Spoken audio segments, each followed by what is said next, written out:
Good evening, ladies and gentlemen. My name is Joe Major, and I will be your host this evening for the 2017 Buffalo State Upward Bound Awards Banquet.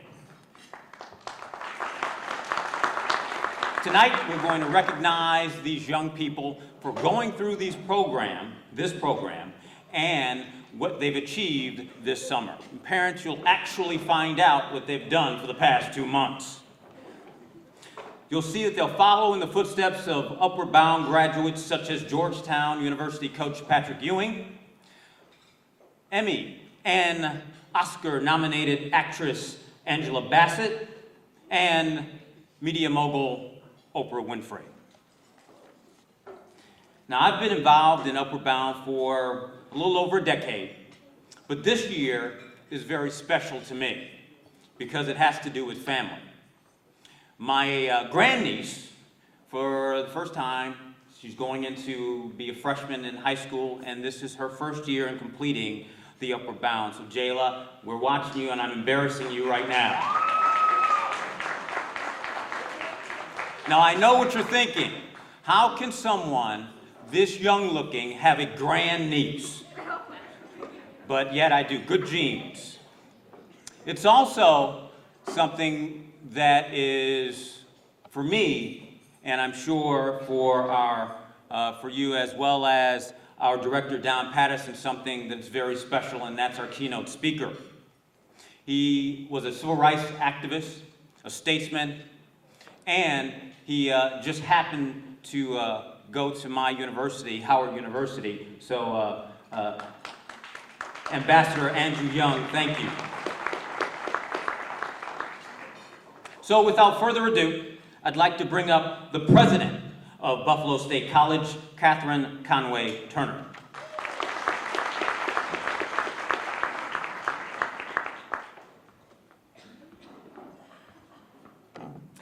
Good evening, everyone. It's my pleasure to be here with you this evening. It's great to look out to the audience and see all the wonderful young people, their parents, their supporters, our faculty and staff together for this real wonderful celebration. This is really a highlight of our summer when we conclude this program because it means we're getting ready to launch the year, and it's so exciting to know that we have once again participated in preparing young people to really soar in colleges across this country, Buffalo State, of course, and other places as well.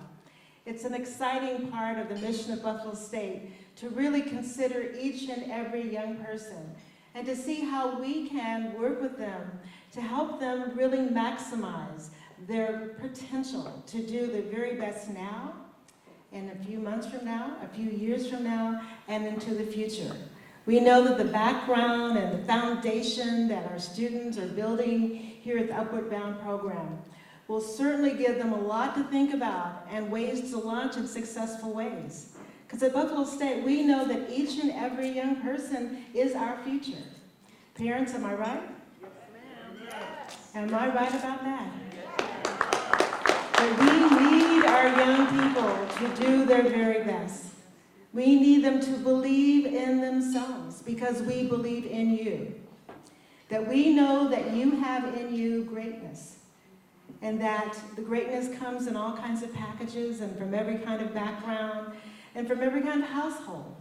And we know that what you need to do is find out what is your passion. And one of the things that we do at Upward Bound is that we help you look within yourself and to recognize the greatness within. And once you recognize that greatness, we also want you to know that you have to nourish that. You have to work hard, work really hard. But if you're willing to work hard and nourish the kind of passion that you have, then we are confident that you can really soar to new heights. So it's so wonderful every year to come and to see the fruits of this program and to realize that once again that the soil has been watered, the seed has been planted, and that we will watch carefully these young people grow to do amazing things. And we've touched you here at Buffalo State. So you will always be a part of our family. That the Buffalo State Upward Bound program is an amazing program that we care deeply about students, as everyone does at Buffalo State, and we're going to be looking at you as you move forward. Parents and supporters, you're not the only ones that will be caring about these young people. They have an extended family through Upward Bound and the Buffalo State family who will care deeply about them. So young people, all I can say is rise above and continue to work hard. Parents and supporters, thank you for all that you've done. And of course, I would be remiss not thanking my amazing Upward Bound program staff for all that you do every year to continue the legacy of helping our young people grow, flourish, and move forward. So welcome everyone for an outstanding and a really exciting evening tonight.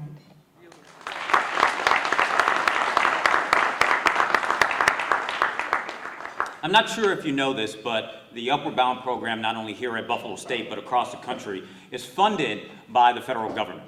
And it's always tenuous, depending on what administration is in power. But we just found out that the Upward Bound program has been funded for 5 more years. So let's give a round of applause. I'd like to bring up the director of the Buffalo State Upward Bound program, Don Patterson.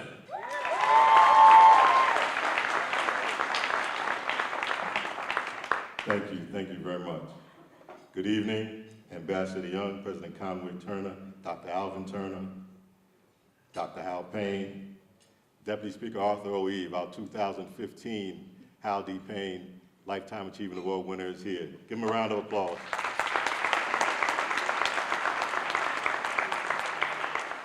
But everyone here is an honored guest, so honored guests, students, parents, family, friends, all welcome. And I'd like to thank you for joining us as we celebrate another successful Upward Bound summer program. Tonight is with great enthusiasm and pride that we honor and acknowledge the hard work, dedication, and ambition of our students has demonstrated over the last 6 weeks. We have a great night ahead of you.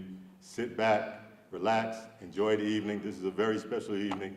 As everyone knows, our guests mean so much, not only to us, but the world. So I'm really looking forward to a great night. Thank you. Enjoy.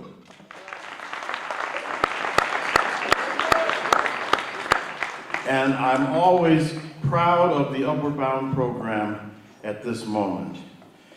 And today I am especially proud to be asked to introduce our speaker, who will be this year's winner of the Hal D. Payne Lifetime Service Award, who is one of the great men of our time.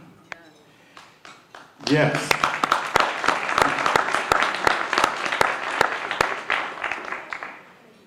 You know, when our speaker was very young, a young boy, his father hired a professional boxer to teach him and his brother how to fight so they would be able to defend themselves.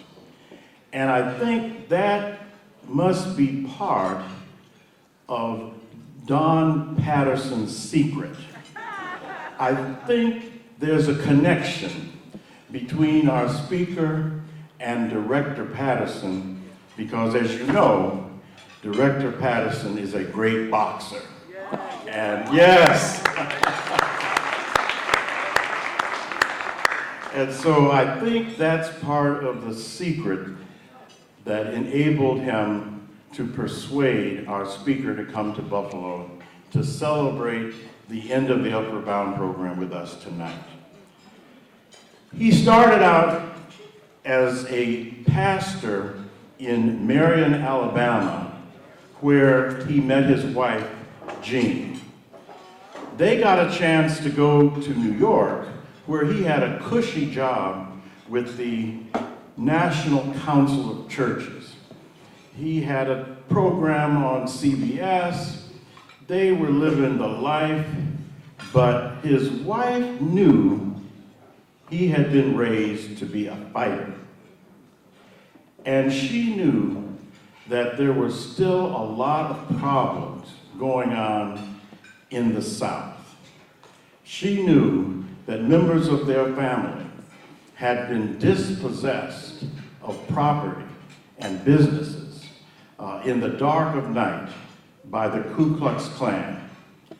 And she felt that our speaker was too good a fighter to just sit comfortably in New York City.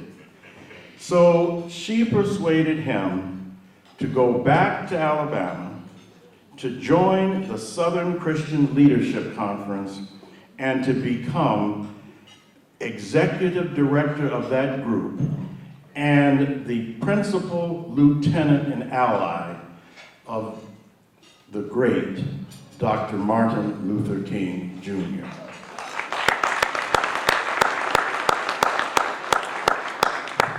So we have his first wife to thank for bringing him back to the fight. And it was a fight that changed America and made it possible for our students to be here today. I remember celebrating the 25th anniversary of the death of Martin Luther King at the Washington Cathedral. Many of you probably don't remember that before he was assassinated, the last Sunday sermon that Martin Luther King gave was at the Washington Cathedral. And 25 years later, the cathedral invited our speaker to come back to acknowledge the great contribution that he, together with Dr. King, had made to this country. And at the time, he said that the most lasting monument of the civil rights movement that he was part of was the movement for educational opportunity in this country. And I'm so proud that Upward Bound is part of that legacy. After his service with Dr. King, President Jimmy Carter appointed our speaker to become the United States Ambassador to the United Nations. He was the first African American to hold that position.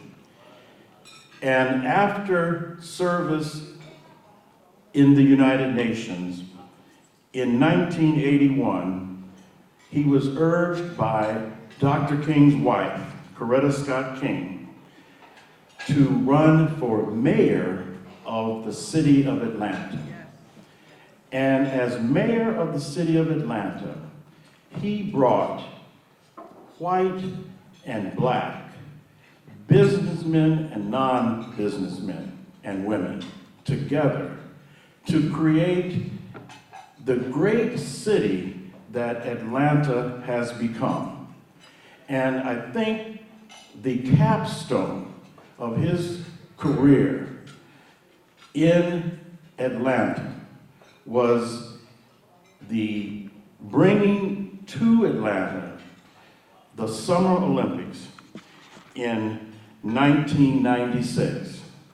At that point, the whole world could see the change that our speaker had made, not only in Atlanta, but in this country, through his willingness to work together with all people to make that city and this country the best it could possibly be.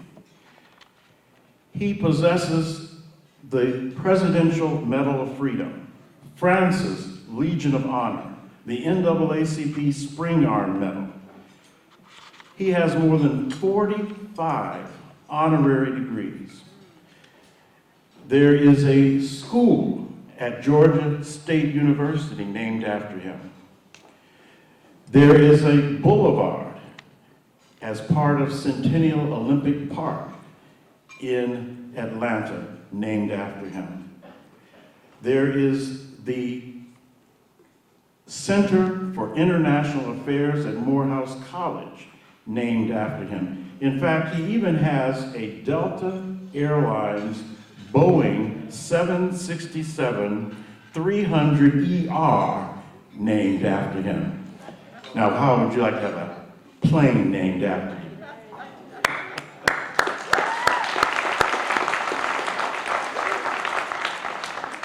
So our speaker was an indispensable colleague of Dr. Martin Luther King in the Civil Rights Movement, and an indispensable colleague of Nelson Mandela in the global fight for human rights.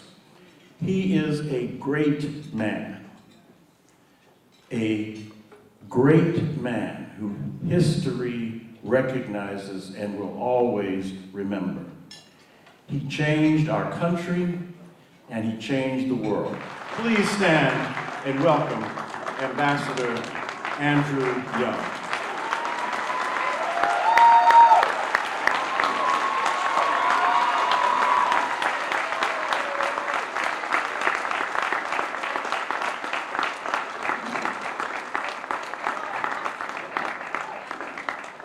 Thank you very, very much.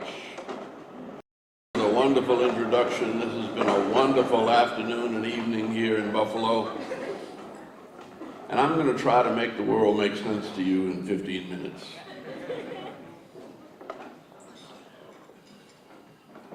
Some time ago, there was a lady in Boston. Well, they formed a committee to try to talk about schools. And she came out against busing, and everybody started attacking her. And finally one day, a young, not too young, Quaker lady said to everybody, we came together to talk about the education of our children. Now all we talk about is this awful woman. Let's never mention her name again. And when they did, all of a sudden she dropped off the scene. And nobody ever heard of her again. That by attacking your opponents, you only give them life.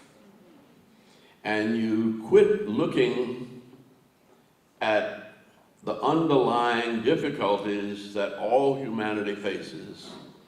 And we try to personalize them and put them into the life of a single individual or time in history or whatever.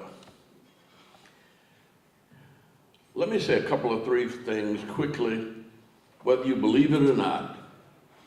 My life didn't start making sense until I graduated from college.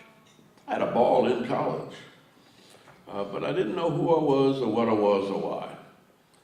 But leaving college, just about where you are, it suddenly dawned on me as I looked around the mountains on the way back from Washington to New Orleans, drove along the rivers as I did along the Niagara on the way here, and suddenly it hit me. Everything around here, everything in life has a purpose. The river has a purpose. The mountains have a purpose. The trees have a purpose. The creator of heaven and earth does not create without purpose. So I must have been created with a purpose. Damn. That makes me somebody. That makes me, and then I kind of remembered in looking at the Bible that Jesus says, even the kingdom of God is within you, which says there's a direct connection between each of us and the maker of heaven and earth. That, as Deepak Chopra would say, we're really not even physical beings. We're occupying a physical space and body for a certain length of time, but in truth, we're really all creatures of the Spirit. And that is where our truth, that is where our wisdom, and that is the source of our strength. So whether you like it or not, whether you believe it or not, you are somebody. You are a creation of the maker of heaven and earth. And he don't make no mistakes. You may wish you looked, I used to always wish I was tall. Because every time I'd go up to hit a shot, somebody'd slap it down my throat. Well, I got over that. But anyway, the sooner you accept who you are as you are and seek within you what your purpose is, the sooner life will begin to make sense and everything will work out. There's not a single thing that has happened to me in my 85 years that I knew about the day before it happened. It wasn't until the day I was running for Congress, it wasn't until the newspaper came, the television came on, that my wife didn't suggest that I come back to the South from New York. She said, "We going back home." I said, "We are home." "No, we going back south." And I said, "What do you want me to do?" "We don't need this house, sell it." I said, "Where are we going to work?" She said, "I don't know. God will make a way. Quit that job and let's go." She was pregnant with her third child. She was working on her master's at Queens College. And the baby was born the first week in June, and her thesis was born the last week in May. So they were racing. The thesis won, the baby came in about 3 days later. And another week, and we were back heading south, having sold the house and quit a job, not knowing where we would go or what we would do. Long story short, I was given an assignment by the United Church of Christ because I didn't have a job and they gave me something to do. And they arranged for an office. Who was across the office but one, Dr. Martin Luther King? And his secretary came to me and said, "The one thing Dr. King has not been able to do is answer his mail. You're here in Atlanta, and your wife went to Alabama to recuperate from having a baby. If you stay here in Atlanta by yourself, you're liable to get in trouble. Why don't you take on some of Dr. King's mail?" Lo and behold, I go from New York to writing letters for Martin Luther King. And that's how we got to be friends. But how he got to be the leader of the Montgomery Improvement Association is interesting too. He was in the back of the church, running the mimeograph machine, printing the flyers about the Montgomery bus boycott when people were up front fighting over who was going to be the leader. And he wasn't even interested, didn't know what was going on. But a group of women said, "Look, let's cut all this fussing out. We've been fussing this way. Let's give this young man in the back a chance." And lo and behold, here he is, 26 years old, goes from running a mimeograph machine at 6 o'clock. At 8 o'clock, he had to stand up before the nation and define a movement that was going to change the world without violence. No time to make notes, no time to study. But that's the way God does. When you're grabbed from whatever you're doing and thrown into the fire, you won't get burned. You are there with all that you need to survive. Now, if you give me the benefit of that doubt, here's what's going on now. That's the religion. Let me get the history and the geography right quick. The history is about 500 years ago was the Protestant Reformation, when the Protestant church under Martin Luther broke off from the Roman Catholic Church. And all of that came about because of one technical achievement, the invention of the printing press. And the invention of the printing press disturbed the world so much that the church split, that people, when the Bible was printed in England, in English, the King James Version, which we still use from 1611, the Baptists didn't like the way the Episcopalians read it. The Congregationalists didn't like them.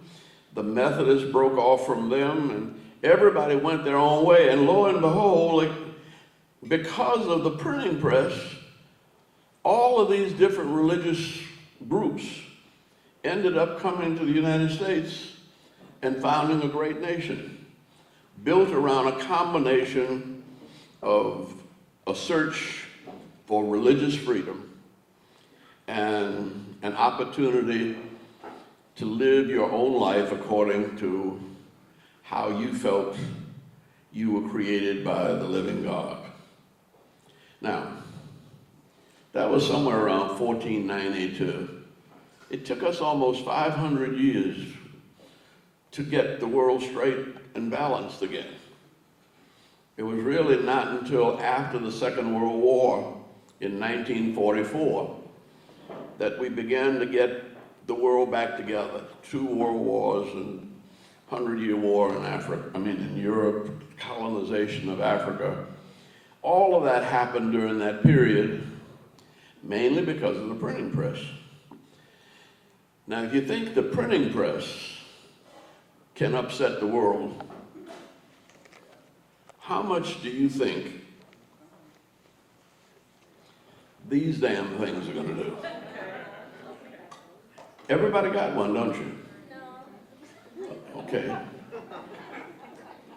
When I became mayor in 1981, we had 4 floors in City Hall that were rooms about this size. Each one of them was filled with a bank of mainframe computers to do the city's business. We went from that to everybody having a little, thing on their desk. And now we have almost as much capacity in our pockets as the whole city had just in 1980. Now, that is what the trouble is. Things are happening so fast that nobody can make sense of them. Everybody's confused, but they're not confused for bad reasons.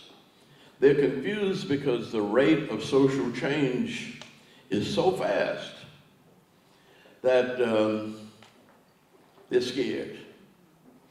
And when people get scared, they look for quick answers and simple solutions, which do not exist. But in the last election, people accepted quick answers and simple solutions. They elected a president who would give them a quick answer to everything. Only thing is, the answer isn't related to either history or geography. Now, whether you like it or not, we are part of a world that we do not control, but which God has given us the power and the wisdom to manage it under His guidance and inspiration. But it takes a long time for any of us to change our minds or to grow. And things don't happen easily. But that is what the struggle of life is. Now, whether you know it or not, you got the whole world in this room practically. And we used to sing a song when I was growing up, he's got the whole world in his hands. He's got the whole world in his hands. He's got you and me, brother, and you and me, sister, in his hands. He's got the whole world in his hands. We got the whole world in the hand of God in the midst of us at this moment. And the events that are on the television today don't fit with either history or geography. I happen to know a little bit about Korea because I was on my way to the war in Korea when I was graduating from college, and my arm was broken, so I didn't get to go. But I was always a little guilty about not going, and I realized that the Presbyterians missionaries had done most of the education of Koreans. And what became the North Koreans, well, this young man's great-grandfather was educated by Presbyterian missionaries. They fought on the side of the United States against the Japanese, but nobody knew about them. And so when the Japanese surrendered, here were all of these little rambunctious people who had heard the gospel and believed they were free. And not only did they not want to listen to the Japanese, they didn't want these Americans coming in telling them what to do. And the Americans didn't know who they were or why they were. So they rushed them on over to China and got them out of there. They were troublemakers. The Japanese, once they surrendered, were easier to deal with. Mao Zedong was just trying to get settled in China. And he wanted to find out, wanted some assurance that the United States was not going to let a general by the name of MacArthur invade China through Korea. And when nobody would talk to him, he sent all of these Koreans up into the north, along with 1 million Chinese. And we had over 50,000 Americans killed and hundreds of thousands of Koreans killed. But we have a way of demonizing our enemies. And so we think they're crazy and they're wild, they don't, but it just happened when I was thinking about this. I looked up, and there on my television set, and maybe yours too, is Samsung. Samsung is Korean. If they make they make television sets good enough for all of us to stop by an American television sets to buy them, you cannot dismiss them as fools. You have to show them some respect. And calling names does not bring about a settlement. Now, when I served with Jimmy Carter in the United States ambassador, we went a whole 4-year term with no American being killed in battle and no American killing anybody in battle for 4 years all over the world. And we made peace in Panama. We made peace between Israel and Egypt. We made peace in Southern Africa.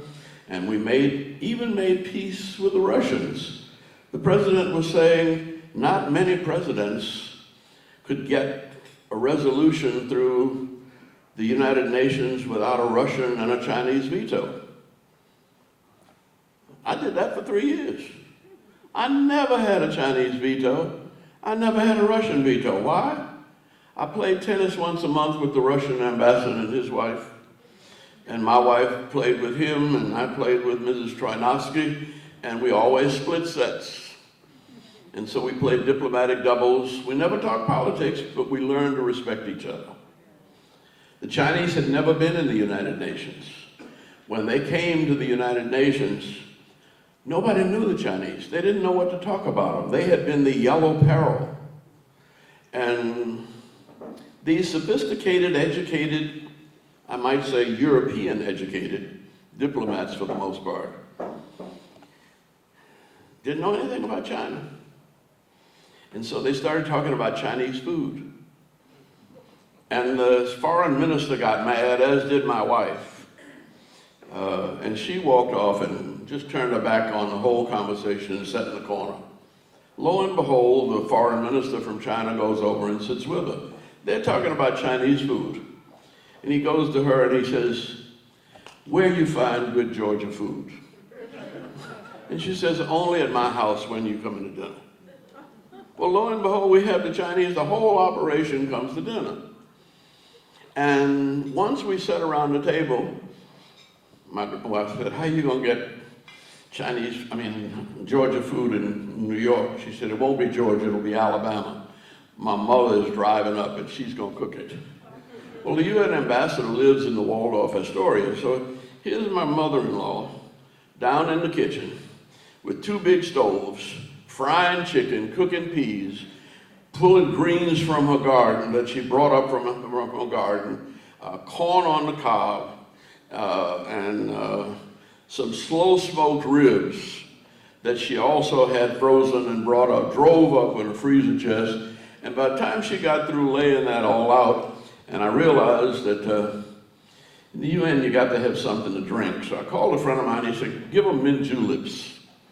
Well, it tastes like iced tea, but it really is strong bourbon with a little sugar and lemon in it. And by the time they had a couple of mint juleps and ate all of those ribs and all of that fried chicken and all of those beans and things like that, I never had a veto from the Chinese either. But more important, we sat down on the floor in the living room of the Waldorf Astoria, and we talked about their experiences in American schools. Every single member of the Chinese delegation had gone to some school in the United States of America. They knew almost everything about us, and we didn't know anything about them. But they had shown us the respect of trying to understand our culture and our ways and how they were going to relate to us. And unfortunately, we did not do the same with them. Now, that's not true for you. And that's why you have an opportunity. It really is very simple to have peace on earth and prosperity for all God's children. It simply requires that you respect the God that is in everyone and allow the Spirit that is in both of you to lead you through the difficulties that are created by human language and difference and culture. There's one little story that I learned from my wife that when we first went to Georgia, I was asked to run a voter registration drive. This was 1956. That's a long time ago, and the South wasn't like it is now. But I didn't know any better. I said, sure. And coming back into town, we turned a corner, and there were about 200 people in sheets with pointed hats. And I said, oh, Lord, I ain't been here 3 months yet, and we got to deal with the Klan. But I had studied theology, and I said, the way you deal with people who are different is from a position of strength. So I said to Jean, look, we're here with this little baby in this flapjack house, one match, and we go up and smoke. I don't want to run, but I don't want to stay here defenseless. So if the Klan comes here, I want you to sit in the window with the rifle, and I'll go down and talk to them. And with you with the rifle on the one I'm talking to, he's got to respect me, and we might be able to talk together, negotiate from a position of strength. That's the American way, and that's what I've been taught. She said, I can't do that. I said, you can't what? She said, I can't hold a gun. I said, you shoot all the time. You know, you shoot skeets, you shoot cans. She said, yes, but I'll never point a gun at a human being. I said, damn, woman, that's the Ku Klux Klan.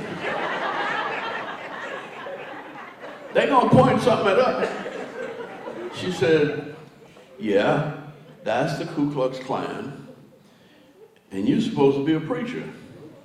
I said, what's that got to do with it? She said, if you ever forget that under that sheet is the heart of a child of God, you ain't got no business preaching. I said, oh, Lord have mercy, what kind of crazy woman did I marry? And she said, look, if you don't believe it, you need to leave it. I said, you are hard-hearted Hannah. And I said, we got a baby up there, 3 months old. What's going to happen, you know, to her? She said, I don't know what's going to happen to any of us. And I said, aren't you worried? She said, no. She said, don't you preach about the cross and the resurrection? I said, what's that got to do with it? She said, you can't just preach it. You got to live it. This done married a crazy woman. But she said, you got to come up with another solution. And so I stopped then to think. I'd been reacting emotionally till then, but then I stopped to think, and I called the mayor who ran the local hardware store. And I told him about the Klan down the street. And he said, come on down here for a minute and maybe we can do something about it. So I drive down just a few blocks to the mayor's hardware store. He calls the president of Sunnyland Packing Company and Flowers Bakery and gets them on the phone. They agree that the Klan has the right to have a meeting in the town, but they don't have the right to harass the citizens who are having a voter registration drive. So when the two largest employers and richest men in town called the sheriff and said, you have to protect the Klan's right to have a meeting on the square, but you have to protect our citizens' right to have a voter registration drive. I realized the last important lesson, that it's not the politics that controls our lives, it's the economics. And the golden rule probably is still true. He who has the gold makes the rule. So part of your education and part of your lifestyle and part of the evolution of your spirit is learning to discipline yourself so that you never get mad, you get smart.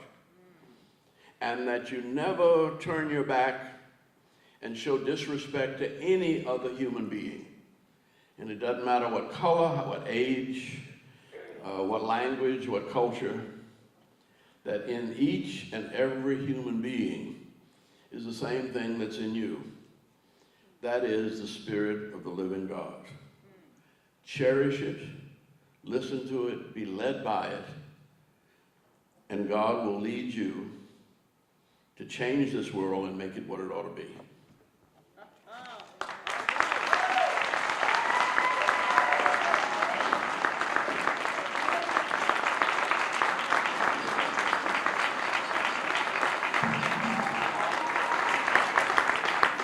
Once again, I want to thank Ambassador Young for accepting this invitation and coming and sharing his wisdom with us.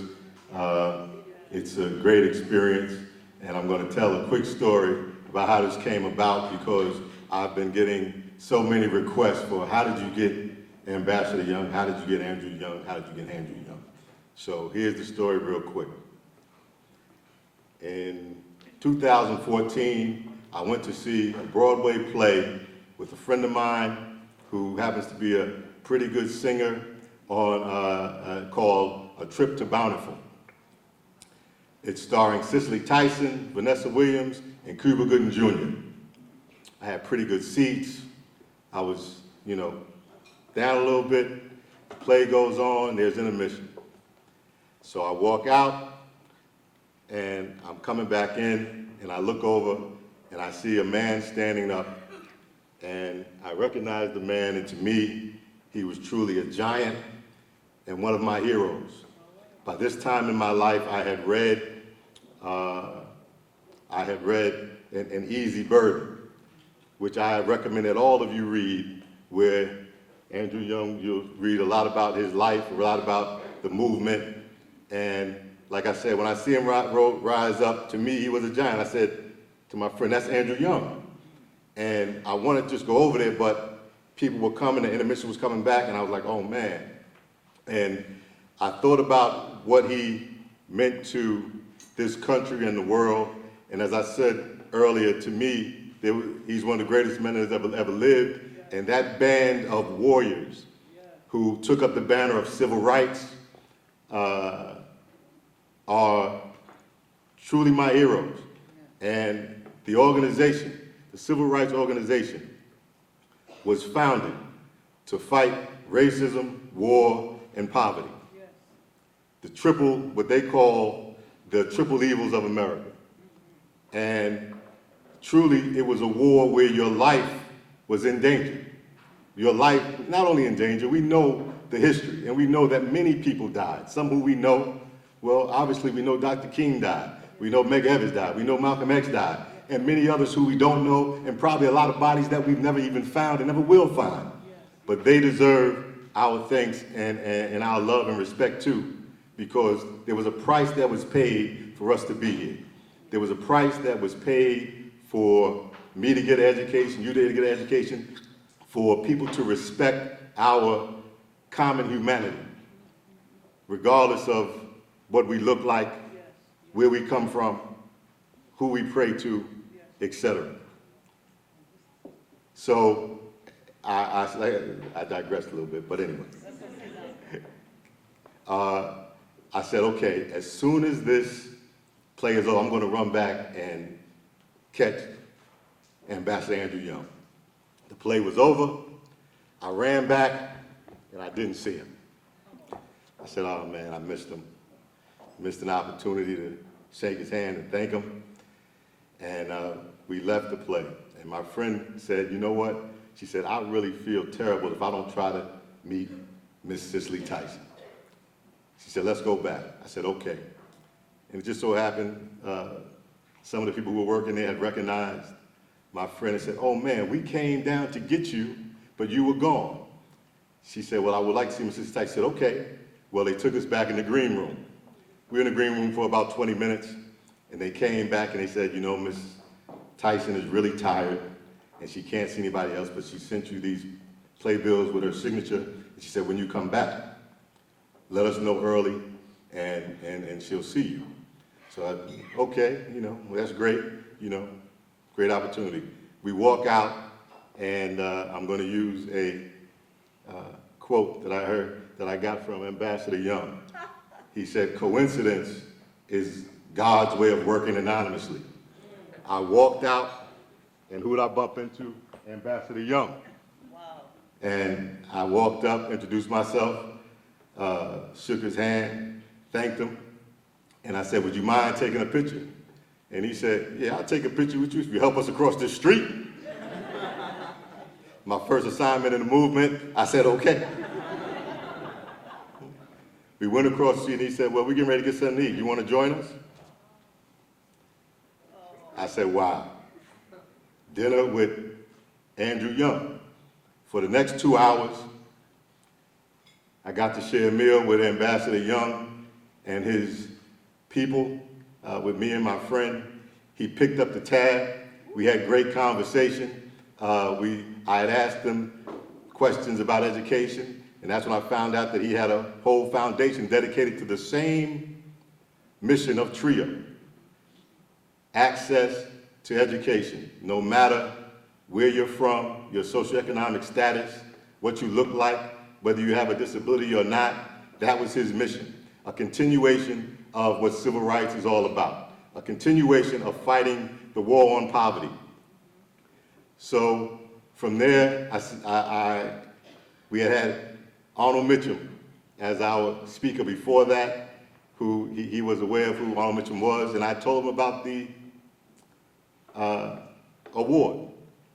And I said, I'd like to nominate you for it if you'd be willing to come. He said, well, give me a call. And we parted ways, and I know it was late that night. The first thing in the morning, I know I called my father. Daddy, guess who I had dinner with last night? Called my sister, LaVon, guess who I had dinner with last night? I was excited. I called his office probably that week, tried to arrange it. His schedule, as everyone knows, is pretty tight. He couldn't make it. But that next year, we had Lou Stokes.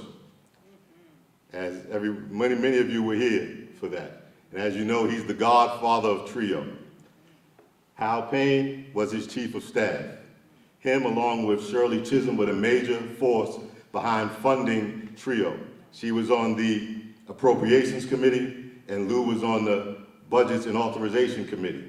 And because of people like Hal Payne, Arnold Mitchum, Paul Spraggins, he found out about Trio and was the main force in Congress to get the money. After he came to the banquet, everyone knows that was another great day. He's an iconic legislator. And he said, well, when you're in DC, give me a call. We'll hang out, we'll go to lunch. I went to DC, called him up. He said, okay, where you at? I said, I'm at such and such hotel. He came and got me. We had a conversation. And one of the questions I asked him, I said, I know that your brother Carl lost the first election. I said, so what was the event or what happened that allowed him to win the second election and allow you to go on to Congress? And he said, well, once Dr. King saw that we could win because we lost by a small margin, he sent his top lieutenant, Andy Young. Andy came to Euclid in 105. They stayed there for a year, and they registered voters throughout the city of Cleveland, throughout the state, and that's why I won and went to Congress. So that's the rest of the story of Andy Young's responsibility for Trio. If he didn't do that, this is all connected. This is a huge movement that we're a part of, and as I heard someone say, you get a job and you wake up one morning and you realize you're a part of a movement. And everybody in here is a part of this movement.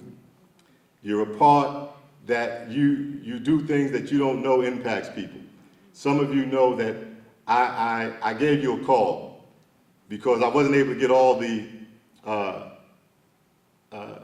invites out. So as I thought, I made calls. So I want you to know that each and every one of you, I think about you as my heroes as well, because you're a part of this movement that started back then and continues and is going to continue. And because of the insight of Andrew Young as a young man, what he saw was that the conditions of this country, the circumstances, are unsustainable. The aggressive behavior, the negative behavior, the oppression, those things are unsustainable. We're moving towards the right thing. We're moving towards good. We're moving towards positive outcomes. Keep pushing. Everybody here is a part of it. His life is a tremendous example of what you can do. Just not one person, but all of us together moving in one direction. And I'm just overwhelmed right here to be able to present the 2017 Upward Bound Hal D. Payne Educational Opportunity Lifetime Service Award to my hero, Ambassador Andrew Young.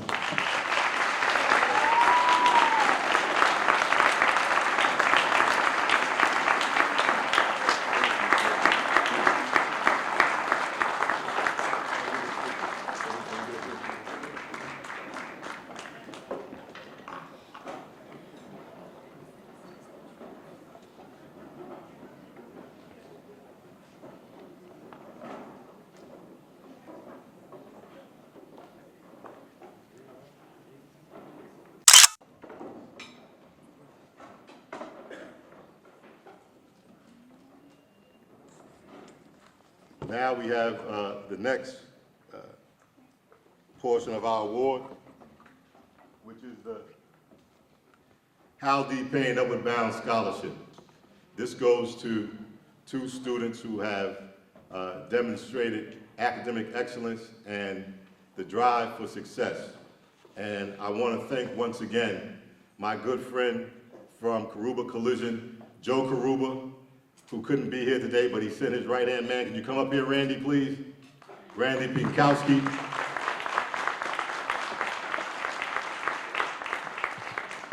Who, without hesitation, when I call, he just says, how much? How much? And so this year's winner is Bahati Adams, and she'll be attending UB, the University of Buffalo in the fall. And our second award winner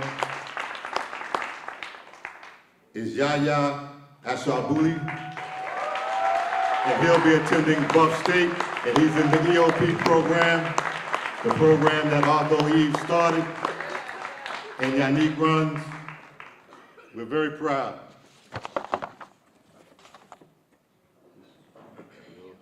Hal, we need you in this picture. It's your scholarship.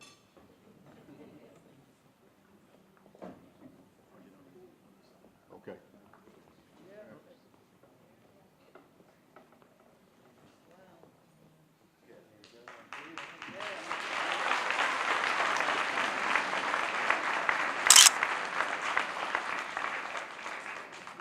Ready? Yep.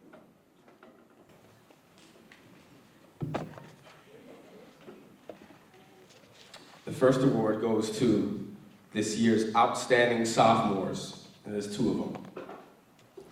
First on this list is Kadaviandre Thomas.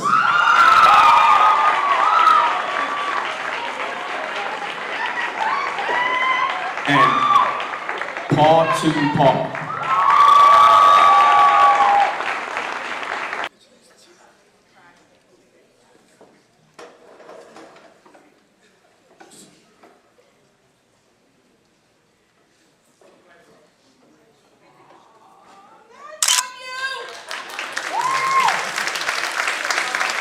Next up is the Outstanding Junior Award, and this award goes to Mr. Zion Kincaid.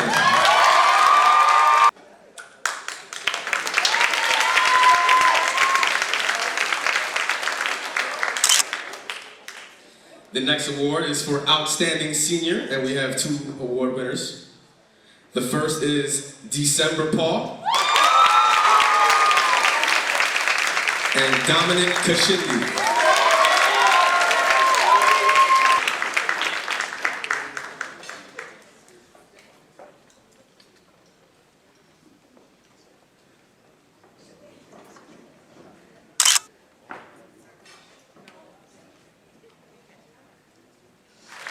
Our next award is for most effort. This award goes to the student who has shown an exceptional amount of effort and determination in all aspects of the program, and we have 2 winners for that. The first is Mr. Eko Law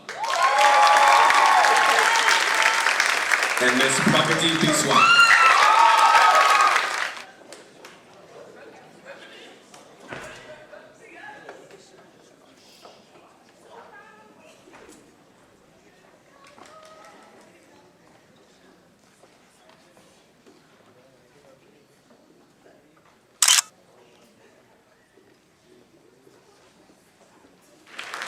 Our next award goes for dignity and self-respect.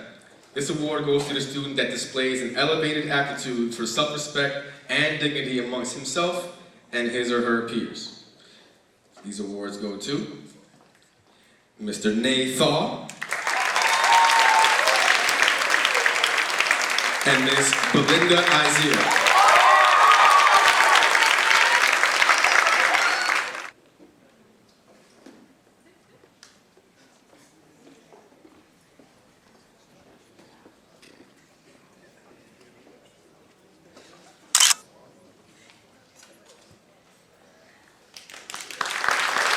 Our Our next award.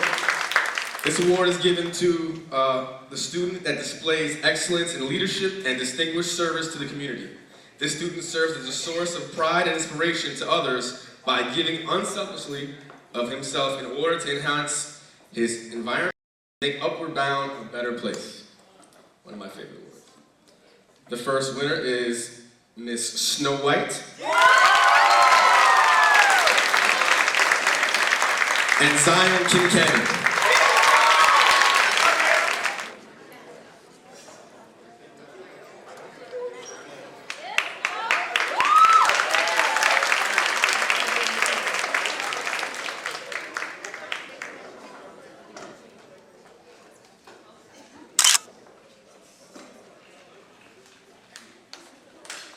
This next award goes to the student that exemplifies strong moral character, believes in virtues such as integrity, courage, fortitude, honesty, and loyalty, and overall displays good behaviors and habits.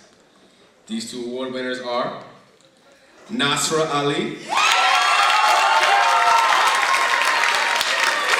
and Mr. Dominic Kashindi.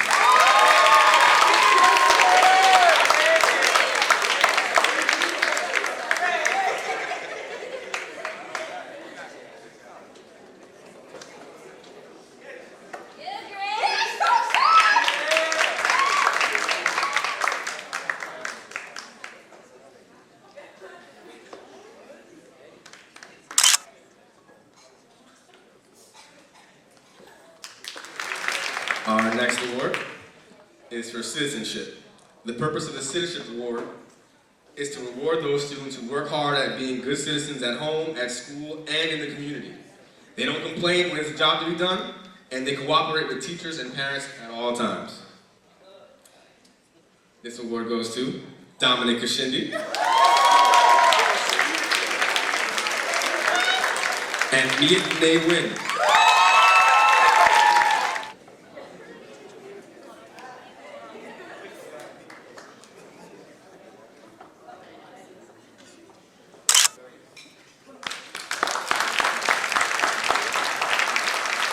Our next award is for Most Improved. This award goes to the student that has shown the most growth and improvement throughout the entire 6-week summer program. The two winners are Miss Nemo Derir and Miss Masaka Osman.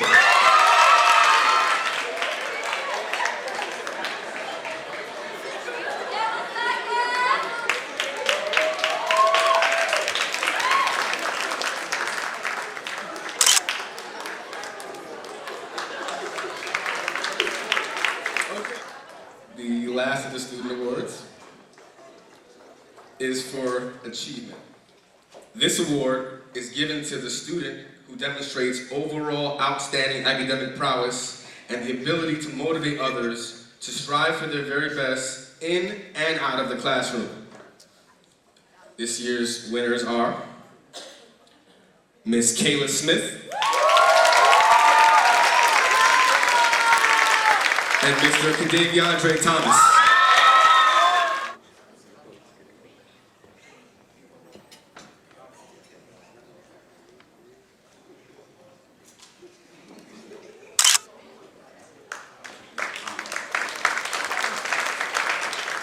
At this time, I'm going to call Ms. Gina Mayo-Hawk to deliver the internship awards. She is our internship coordinator as well as our co-chorus instructor. Good evening. What a wonderful, wonderful evening. Wow, I'm so privileged to be here. The internship program is such a wonderful opportunity for us to help our Upward Bound students with an introduction to the world of work. Our students learn about the value of being on time, being accountable, asking questions, eye contact, the art of conversation, and my favorite, how to give a good, firm handshake. Where are my students, my interns? And to let everybody know, you know how to give a good, firm handshake. Raise your hand. Where are you, young ladies? Okay. This program wouldn't be possible without the wonderful partnerships we have with our internship hosts who provide the jobs, and certainly not without our program sponsor, the City of Buffalo's Mayor Summer Internship Program under the leadership of Commissioner Otis T. Barker Sr. and my dear friend, Mr. Franklin Carter. Franklin, would you come up, please?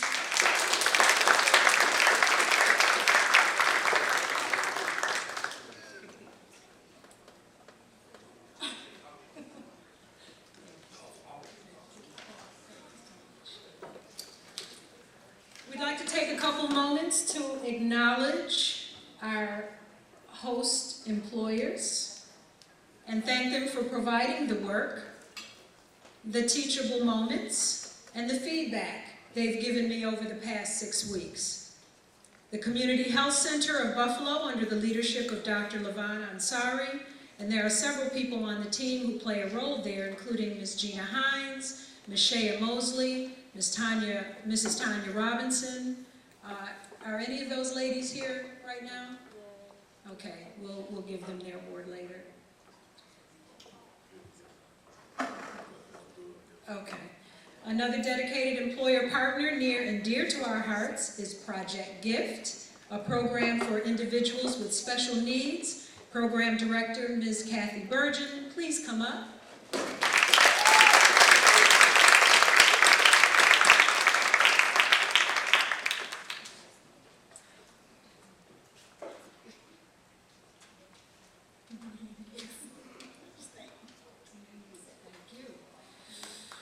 We're excited about another partnership with the Buffalo Public Schools Division of Multilingual Education and the Jumpstart program at International School 45, where 2 of our students assisted with translation services to the students there. The principal is Ms. Lynn Picarillo, and the program coordinators are Dan Murtha and Jenna Kalerick. Is Jenna here? Or Mr. Murtha? Okay, we'll make sure they get their awards. We'd also like to thank and acknowledge Ms. Lana James of the STEP program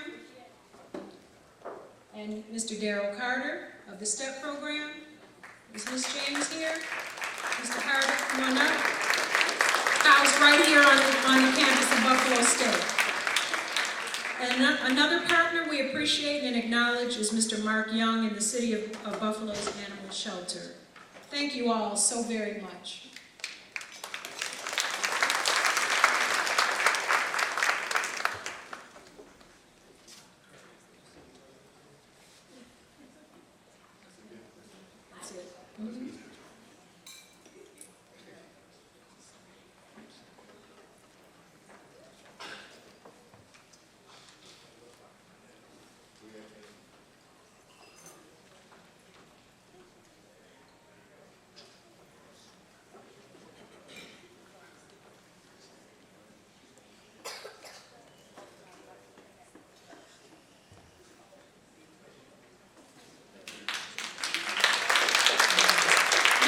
To acknowledge our interns, our student interns. Snow White. Alyssa Smith. Jeweler Paul. Jasa Morrison.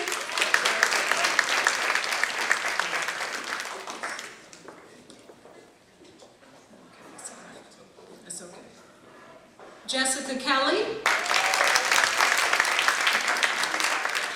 Supo Ung,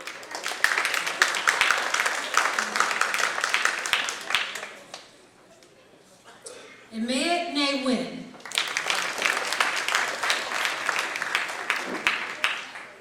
You all, Mr. Carter was kind enough to bring your last paycheck, well, at least your second last paycheck, so make sure you see me before the end of the evening, okay? I have something that you want. Supo? Okay, Miet? Thank you all for doing a great job.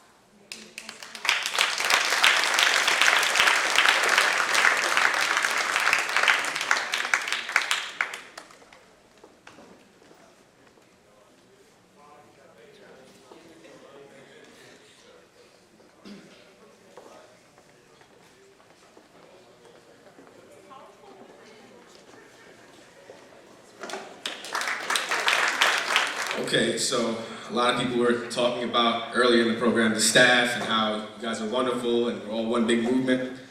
We would not be able to have a successful summer program without the resident assistants that we hire every summer. These resident assistants are the counselors, they're the teachers, they're the parents when the parents aren't around.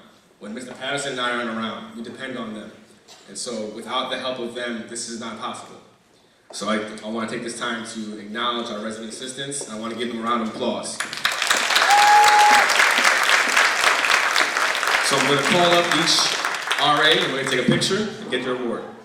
The first RA we call up is Mr. Freeland Olivares. Miss Cassidy Sandy Bourne.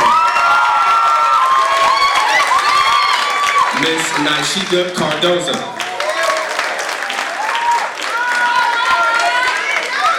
Mr. Nathaniel Fitu.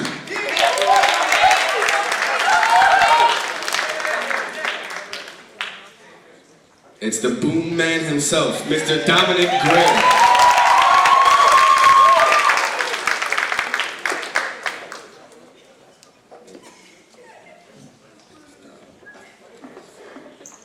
Miss Brianna Lewin.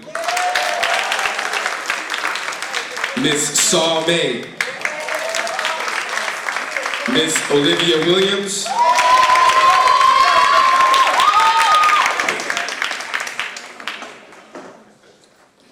Miss Shannon Robinson.